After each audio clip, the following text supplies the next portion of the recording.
everyone, and welcome back. I hope you guys are enjoying these videos. I'm trying to make them as interesting as possible.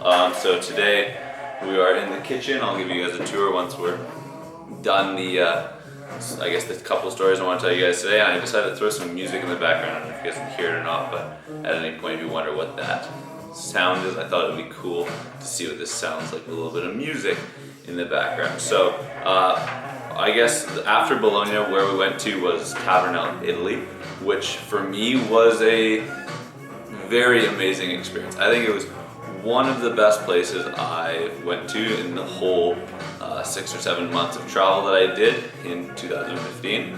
And I think I realized why it was one of the best places for me. It was because of the environment that we were in. Not necessarily that Tavernelle itself was like this be-all, end-all place to be. I think really what made Tavernelle special was the people I was with, Lisa, Mitch, and my girlfriend Jen. They really made Tavernelle special for, I think the main reason is because that was where we started to really, truly start to jive and click. That was, I think, now we're 3 weeks into our trip, I believe.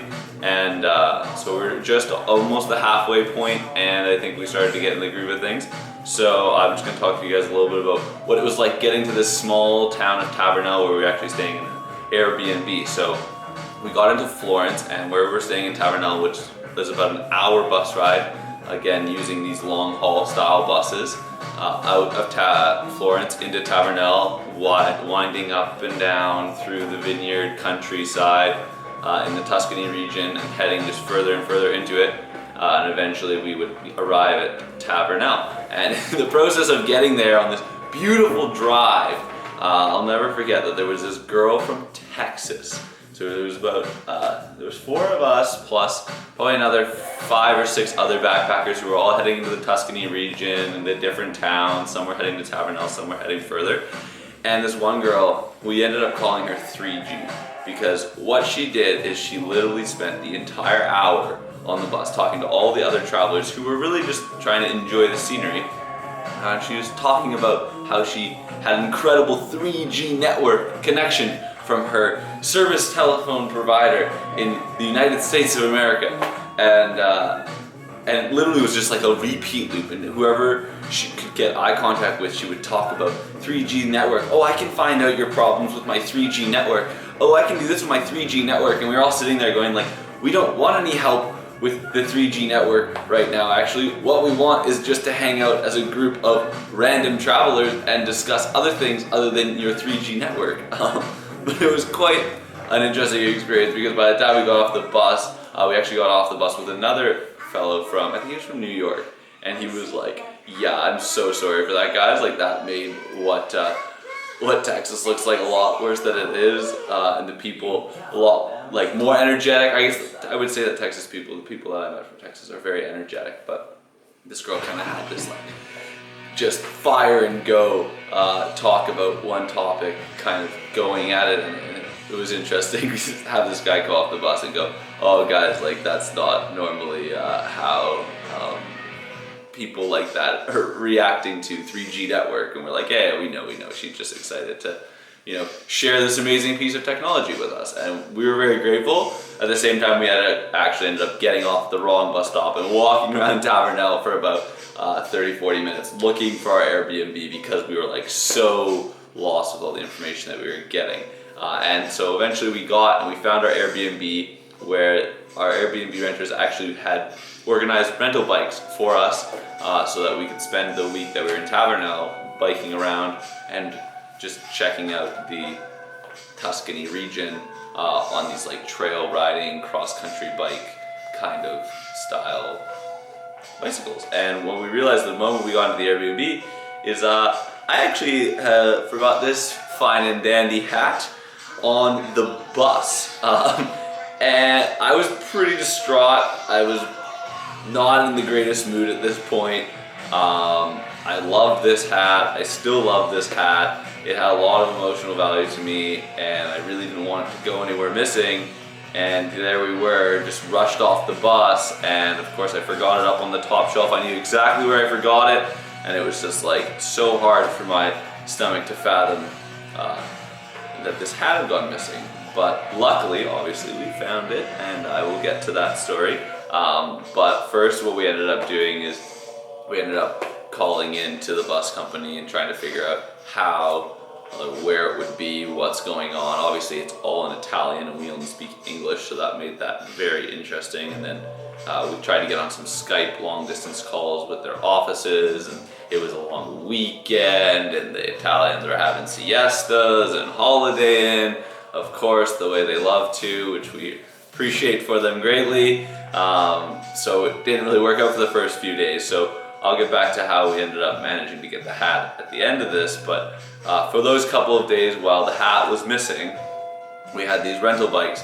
And I think for these couple days is when Mitch and I really started to hang out like a lot, because Jen and Lisa really wanted to read their books and hang out in the Airbnb that we rented. It was really nice Airbnb, and they were sipping wine and eating cheese and maybe do some tours of the town. And basically all day, every day, Mitch and I would take these bikes out, and it was about 30 degrees Celsius, so not terribly hot, but getting on the verge of like, very warm. Put the Camelback bladder bag in the freezer overnight, freeze it half full, put water in it, get some wine, get some cheese, throw that in the backpack, throw the Bose speakers in the backpack, and we'd start cruising around the vineyards with some tunes, some wine, and some cheese. And eventually we found this lake that we couldn't swim in because it marked don't swim in it. We weren't too sure why, but we didn't decide to jump in that lake. Had respect for the sign. We kept adventuring on the first day, and we actually stumbled across this kind of abandoned vineyard production building, and it had the outlook of just the most typical Tuscany region, rolling hill vineyards. And so we ended up spending about 3 days there. We would bike from our place there, hang out there. We had a nice place under a tree, nice long grass, and we'd listen to music, play wine, and talk for a couple hours on end. And I think on the second or third day we decided we're gonna go trail riding. So we saw there were some trail mark signs for horseback riding and this and that. And so we go and we decide to go trail riding out about in this area, and we ended up doing this massive 3 or 4 hour loop, starting at our house, heading towards this point where we would outlook, and we kind of went all the way around from there back onto the highway. And we discovered these paths because one of the days the girls came out, and Mitch was like, well, we should go for a bike ride with the girls out and about past this point. So after we discovered it, and we went with Jen and Lisa and Mitch and I on these trails that were semi-challenging, but like they weren't out of control. Mitch was like, oh, I want more. I want to like see what else is out there. There's totally gonna be better downhill trails, more cross-country trails. So I give props to Jen and Lisa for following us blindly into the Italian forest and riding their bikes. For Jen, like, she didn't even really know, she was no expert in biking by any means, and she followed us in there and gave her all, and it was quite the experience. And having to come back on the highway, which was two lanes wide, no very large median for the bikes, and was a bit of a sketchy experience. And the next day we went back to these trails, and we found some more grooving cross-country trails. I would say like blue runs. Actually, they had like a blue square on them, so I would qualify them like a blue run on a ski hill kind of idea if you were a skier or a snowboarder. And we just had we were just cruising, and it was getting on lunchtime on this third day, and Mitch goes around a corner, and he kind of like takes this little drop, and I was like, yeah, whatever. And I go around the corner, we've been drinking some wine, and Mitch is probably 20 meters in front of me. And I go down this little bump, and I'm not ready for this little bump. And I go down, nose into the ground, head over handlebars, like, full Superman. I couldn't like really get much going on. I was flaring all over the place and smashed my left shoulder pretty hard. And glasses hit the ground, go somewhere, and I'm like, oh shit, the glasses. These are always the glasses that I don't have anymore, that I don't really want anymore, because they always had this place in my mind where I always fear that I would lose them. So I guess From there, Mitch turns around, and before I even hit the ground, he's already like halfway up the hill, I swear, because I'm like, oh crap, I'm falling. And Mitch comes up, and the first thing he does, he starts laughing at me. He's like, are you okay though? Like, you look seriously hurt. And I'm like, okay. Like, I'm pretty serious pain, like my shoulder's hurting a lot, but like my arm's got a bunch of cuts on it, so let's like deal with this whole arm situation first. And I don't remember if we used a sleeve on my shirt. I feel like we might have used one of the sleeves on my shirt, because that sounds like something we would have done. I had a lot of white shirts, and so we used one of the sleeves to bandage up my elbow and my arm on my left side. And I'm still like, oh Mitch, my shoulder's so sore, like I don't understand. And I like, this is after a good couple minutes of like trying to figure out what's going on. I lift up my shoulder, and it's just like bruised, huge cut and scrape in it. And I was like, oh, that's gonna hurt. Like, Mitch's like, do you wanna keep riding? I was like, yeah, maybe let's just go find somewhere super casual to go and relax, have lunch, maybe we'll get back on the bikes afterwards. And we had lunch, drank some more wine, ate some more cheese, had some tomatoes, and realized like, no, I'm not biking anymore. So we biked on back, go back to our Airbnb, and we're having dinner there. And Jen comes over, she's like, oh my gosh, what happened to your elbow? But she like grabs my elbow, puts a bunch of pressure on my shoulder. I'm like, oh. And I'm looking at Mitch, and I'm like, everything's good, like don't worry about it, because they didn't tell Jen about the shoulder yet. And she's like, oh, what's wrong with the elbow? I was like, this is nothing compared to what's under my shirt, kind of thing. And eventually I show her, and she's like freaking out, gotta like go to bed, like lie down, put ice on it. And I ended up having to sleep on my right side of my shoulder for about a good week, I would say.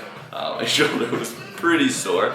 And after that whole biking and eating wine and cheese and chatting adventure for a couple of days, we decided to head into Florence for one day at least and see what Florence had to offer. Unfortunately for Jen and I, since I left my hat on the bus, our day consisted of trying to find my hat. So we bussed into town, which took about an hour with all our bags, and we go to the office where we're supposed to go after we get an email from Mr. Denny, who is the guy we're working with, and he is basically sitting there going, yeah, come into this office and we'll see if we can find the hat. And it's essentially just like TransLink, or like your public service bus, lost and found, chances of your hat being there pretty much zero. But we're like, you know what, we're gonna go. Lisa and Mitch were like, what a waste of time, they're not gonna find the hat. And we found the hat, guys, don't worry. So we get into the first office, the office is closed for siesta time, middle of the day, 30 degrees outside. We walk halfway across town to find out that this office is closed.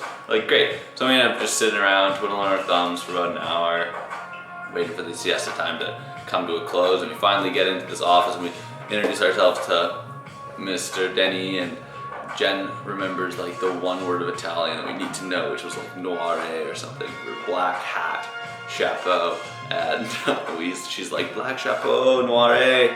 And Mr. Denny's like, I don't think so, like you can look. And there's a lot of people talking Italian, everyone's trying to help us out. And it's like very stressful in this office. And we go to the back room, no hat. I'm like, fuck. Like, go to Mr. Denny, like, it's not there, like, sorry, like, this sucks, like, appreciate your help. But he's like, no, wait. So he gets on the phone, he starts calling people, everyone starts calling people. And then eventually, like 10 minutes later, he was like, oh, the hat's only about 15 minutes away, actually, it's coming in right now. And we're like, shut up, like what are the chances that like they found the hat, it's coming in 15 minutes, and like we've got a bus, or I think we were catching the train out of that town, out of Florence, like that night at like 6 or 7 o'clock at night. So we really didn't have time to like, stick around in Florence for an extra night for the hat or anything like that. And we see this bus pull in 15 minutes later, and this guy walks up, not with the hat, he has the hat, and he walks in the building, and we're like, no, we walked into the other building, like I just want to grab the hat and go, obviously. So we saw the hat, and we're pretty sure, like, okay, we've seen the hat, like we're gonna get it back, but Jen's like, don't jinx it.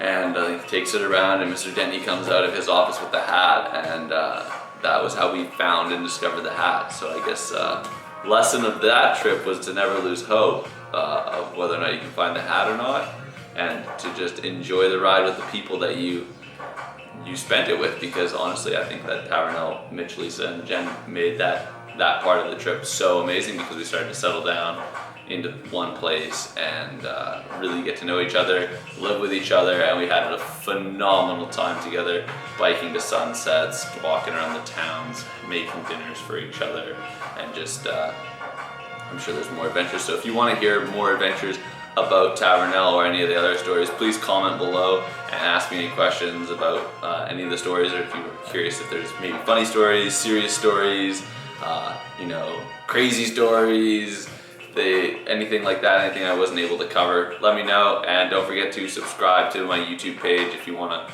be up to date on these videos as well. I hope you guys are enjoying these videos and the blog posts. And now I'm going to give you guys a tour of the kitchen of my house, of where I've been growing up for my whole life. So this is the kitchen. So we've got the little countertop. This is all built for giants. So like a normal chair only sits like not up to the counter, if you can see that. So this is about 4.5 feet off the ground. And we've got the stove, natural gas stove, our coffee maker. I don't really drink much coffee.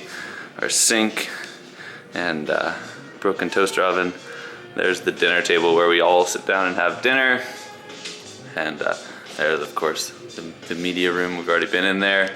Little office, the fridge, and that's the kitchen for you guys. So I hope you guys are enjoying these videos, and I will catch you guys on the other side. See you later.